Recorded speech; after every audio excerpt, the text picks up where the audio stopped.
What's up, everybody? It's Keefe from Ghost Coat Magazine, ghostcoatmag.com, and I'm here with Eli from Holy Grail. What's up, brother? What's going on, man? How are you? Good to see you. Good to see you back in Brooklyn, New York, here at St. Vitus Bar, man. It's a pleasure to see you guys once again. You were here just a year ago in the big city.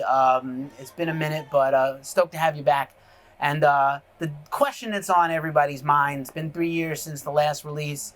What is the status of the next Holy Grail record, if you can talk about it? Yeah, I can talk about it. I'm pretty sure. We have a lot of lot of stuff written. Probably a couple albums worth, and so we're just kind of struggling with getting things into motion. We're actually looking to put out an EP, so hopefully next couple months. We were hoping to have it out by now, but we are Holy Grail, and we do things in our own Californian time. So so hopefully in the next couple months we should have out an EP while working on an album. So and also trying to figure out what label we want to go with, or if we want to do a label, because things are different nowadays. So still trying to figure that out, but mainly writing and trying to get the best songs and everything. So that's kind of been the slow thing, and everybody living their lives too. That's been the theme today, is that heavy metal is hard work, and you still have to have a hustle for your side hustle. So it's important. Very, very much. But it's always number one for me. So, no, of course. And I know you teach and you give lessons on tour, so whatever you can do to keep that income flowing. But on the plus side, the record that is 3 years old has had a lot of legs. I'm gonna harp on that shit, but it's had a lot of legs. I love it. It's had a lot of legs, and definitely, for a band that's a little over 10 years old, it's pretty killer that that record is still resonating with people. You can still tour on it. Show's gonna be packed tonight. Obviously, we were upstairs, so I think it's a comfort as a working musician. Like, my record still has meaning. It's not dead. We can still come out and book a tour and fill up a venue on a weeknight. Dude, that means more than you know. And to think when we started this that would even be an option to milk a 3 or 4 year old record and still be okay is pretty amazing.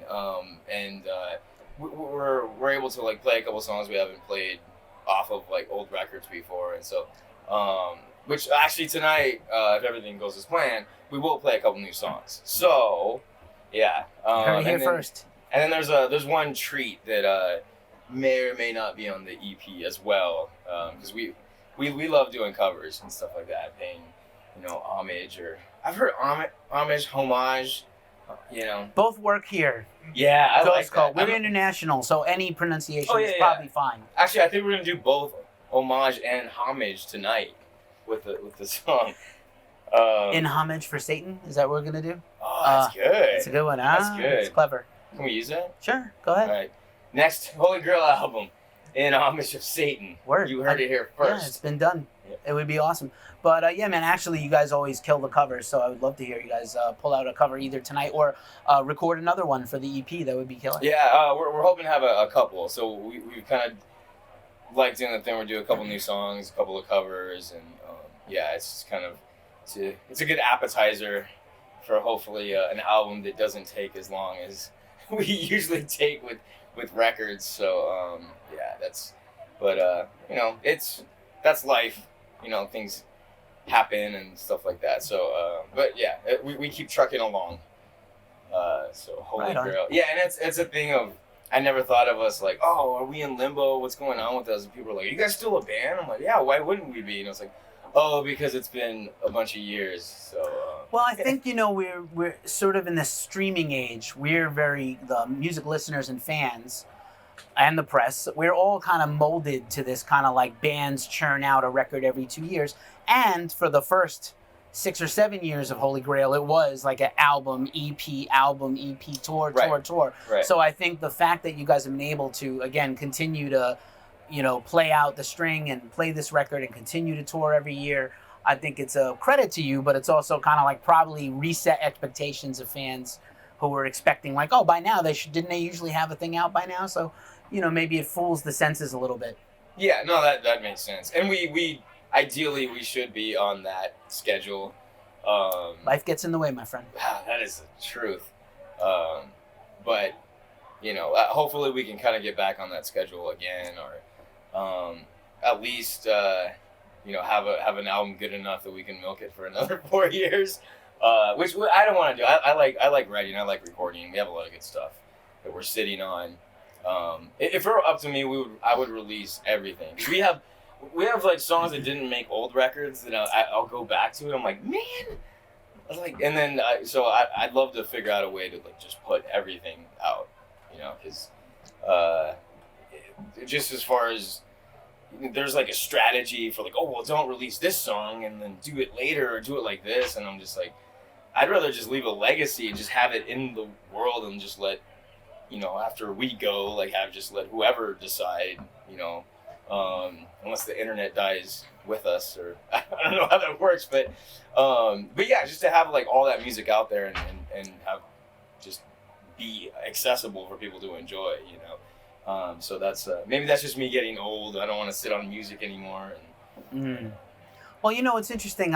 You brought up an interesting point, which is that, and maybe this is every guitarist ever or every songwriter ever, is guitar players always seem to have like a bag of that riff from when I was 15 that I never used in a song, but it's really awesome, and it's gonna bother people when they try to learn it and piss them off on YouTubers and whatever. So I feel like every guitar player I've ever interviewed, I have riffs, man. I have tapes and tapes of riffs, but like I hear what you're saying. You have leftover songs, or not leftovers, but just unfinished, unreleased tracks. Yeah.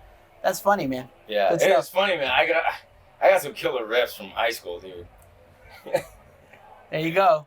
But yeah, man, good times to catch up. And actually, you guys, over 10 years as a band, and a pretty big anniversary coming up next year for the very first EP.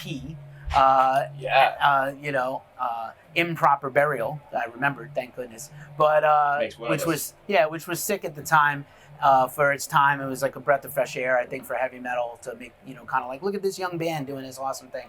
So I don't know if you guys have talked about it at all, with it on the horizon. And then I think the first full length was like maybe less than a year after that. So that's right, I don't know if you guys have any plans for re-release or anything like that. You just said you're kind of in between labels or figuring out what to do, but I don't know if you guys have talked about that, or maybe tour and play some of that material, like complete. Might be fun. Yeah, actually, I mean, there's I would love to do that. There's a couple of songs we've never played live off of Crisis in Utopia, and it's just like, man, that would be really, really cool.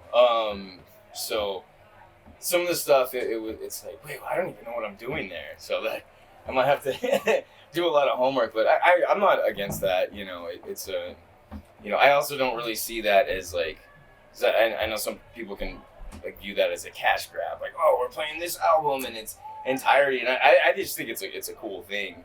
It is funny when you'll see a band do an album in the entirety and they get the side 2 and you're like, that's why this wasn't a single or ever played live. But I feel pretty strongly about that record, and I can't believe it's been that long. Time is stupid. Man. Hashtag time is stupid, for real. You heard it here first. Right. Yeah, we're going to do a lot of that. Yeah. Man, I was going to ask, for a guy you play all the time, obviously, and I'm sure as soon as we get out of here, you're going to woodshed up before you go on stage. Yeah. But do you find yourself having to relearn stuff that you haven't played in a while, or you just kind of pick it right back up? No, I'm terrible. Like, it's like pretty much before every tour, I'm kind of relearning everything. But oddly, I do remember those stupid riffs from when I was 15. Like, I could play them now. But it is weird how like there'll be full sections of like, oh man, I forgot to learn this part, and I'll get distracted, and then my fingers will just play entirely complicated sections, and I'm like, it's kind of creepy, like how the brain works like that. And we've actually Alex and I have been just tripping out on that, of how much like the muscle memory just takes over, and you're kind of weirded out, like, because it's doing it on its own. But then there was some stuff like that. I'm like, I don't even remember like where to start on this, and you're just like, yeah, but that's you playing, So that's yeah, I have a really bad memory. Like, I'm not one of those people who just sit down and like, oh yeah, I remember this one, and then just break out the entire song. Like, it's bad. Well, you might be the first guitar player I've ever asked that question to who answered really truthfully. Because most of the time, no diss to the many, many interviews we've done with guitar players of bands, but pretty much every time, oh yeah, it just comes right back to me like nothing. And I'm like, nah, dude, come on.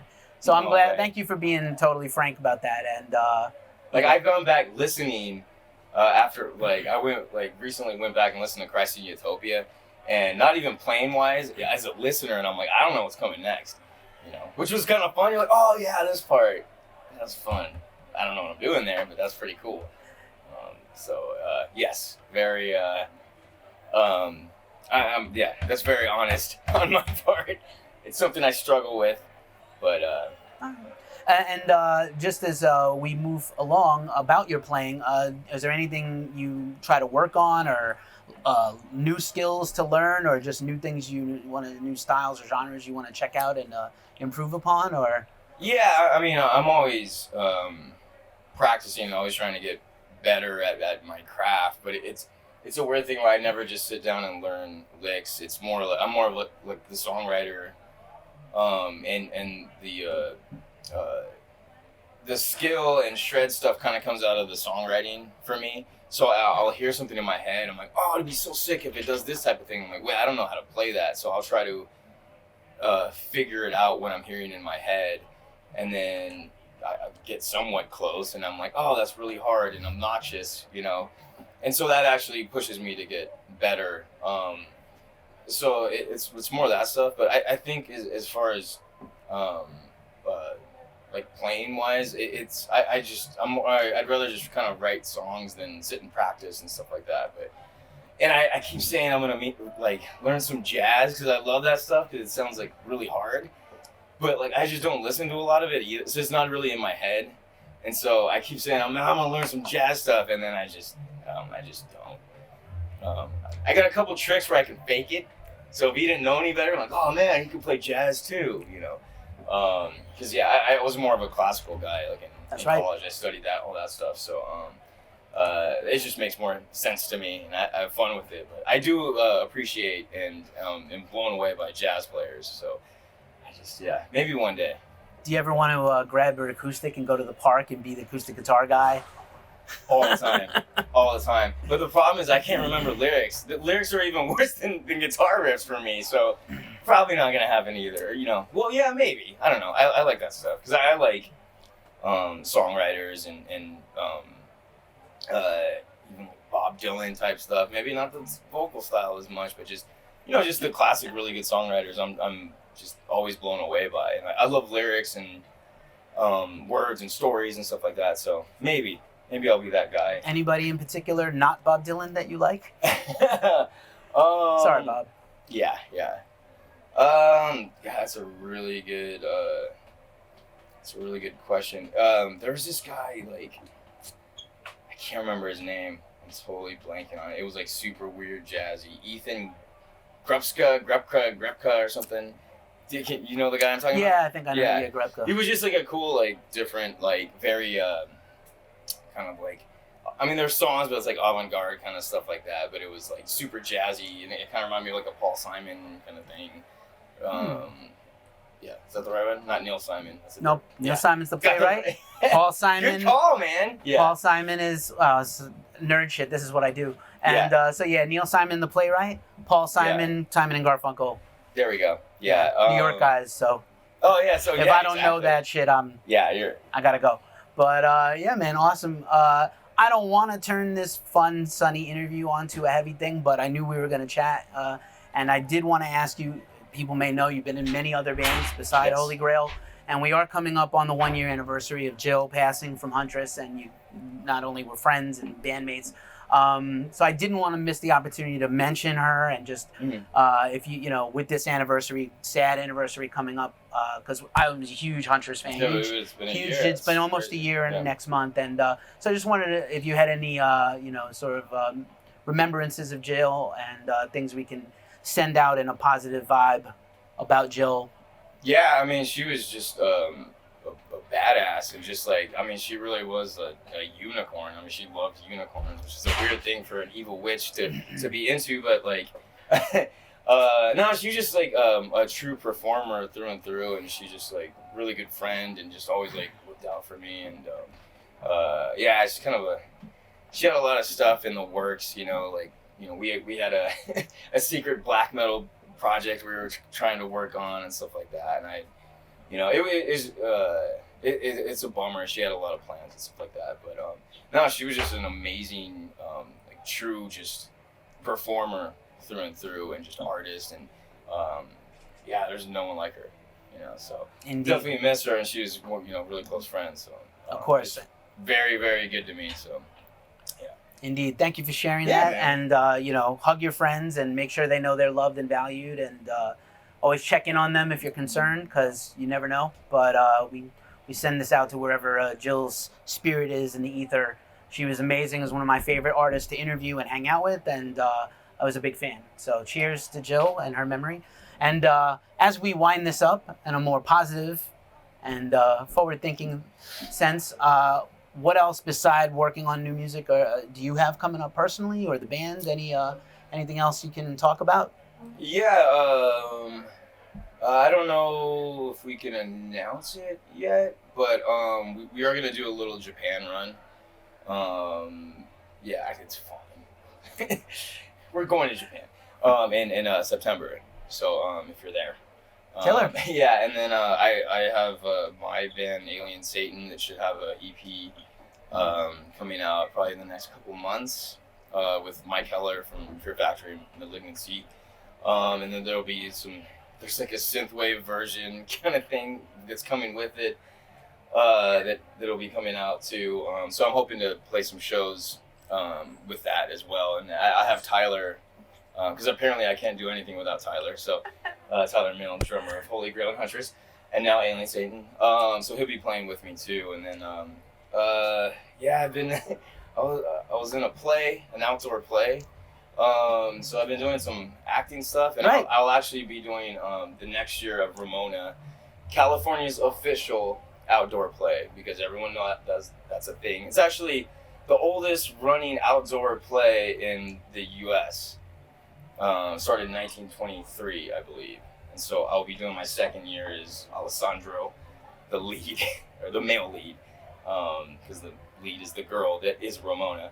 So I'll be doing that, and then, yeah, just some movie stuff here when I get back. So, yeah, I guess keep an eye out on that as well. All right, man.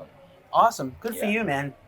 Terrific catching up with you, Eli of Holy Grail, the multi-talented, multi-hyphenate Eli of shredder, actor extraordinaire, Alien Satan EP coming out.